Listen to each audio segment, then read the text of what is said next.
ঈদ মোবারক। এবারে ঈদ সকলে অনেক সুন্দর কেটেছে নিশ্চয়ই। এই কারণেই বলছি, কারণ আমি দেশে নেই। খুব মিস করছি আমি আমার সন্তান সহকারে আমার বাংলাদেশের যে মানুষরা আছে, প্রিয়জনরা তাদেরকে। কাতার থেকেই ঈদের শুভেচ্ছা জানালেন চিত্রনায়িকা অপু বিশ্বাস ভক্ত এবং শুভাকাঙ্ক্ষীদের। গতকালকেই কাতারের উদ্দেশ্যে রওনা দেন চিত্রনায়িকা অপু বিশ্বাস এবং কাতার পৌঁছেও গিয়েছেন তিনি। বাংলাদেশি প্রবাসীদের আয়োজিত অনুষ্ঠানেই যোগদান করেছেন চিত্রনায়িকা অপু বিশ্বাস। সেখানে সেই অনুষ্ঠানে আরও যোগ দিয়েছেন কণ্ঠশিল্পী ইমরান, কণা, বেলাল সহ আরও অনেকেই। কাতার প্রবাসী বাংলাদেশিদেরকেই বিনোদন দেওয়ার জন্যই কিন্তু সবাই গিয়েছেন সেখানে। তবে অপু বিশ্বাস দেশের ঈদকে মিস করলেন কাতার গিয়েই, সেটাই জানালেন তিনি। তবুও আসলে দিন তো থেমে থাকে না, কারণ কাজ তো করতেই হবে। কাজের জন্য আজকে আসলে এখানে আসা, এখানেও ঈদ, এখানে বাঙালি প্রবাসী ভাইদের সাথে আমি আনন্দ করতে এসেছি। আজকে আমি আছি কাতারে।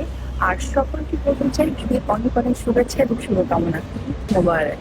চিত্রনায়িকা অপু বিশ্বাস বিশেষ করে মিস করছেন তার ছেলে আবরান খান জয়কে। অন্য কোনো সময় হলে হয়তোবা এতটা মিস করতেন না অপু বিশ্বাস, কারণ ঈদের সময় মা পাশে নেই, এটাই বড় দুঃখ অপু বিশ্বাসের। অপু বিশ্বাস বলেন, এই অনুষ্ঠানে আসার জন্য অনেক আগেই কিন্তু আমরা শিডিউল দিয়ে ফেলেছিলাম, সে কারণেই কিন্তু আসতে হয়েছে বাধ্যতামূলক আমাদেরকে এই অনুষ্ঠানে। তা না হলে হয়তোবা ঈদ সামনে করে কখনোই আসা হতো না আমার। আর শিডিউল দেওয়ার সময় ভাবতেও পারিনি যে ঈদের সময় এই অনুষ্ঠানটি হবে এখানে। তবে প্রবাসী ভাই বোনদের সঙ্গেই আনন্দ উদযাপন করব এখানে, এটাই অনেক বড় পাওয়া।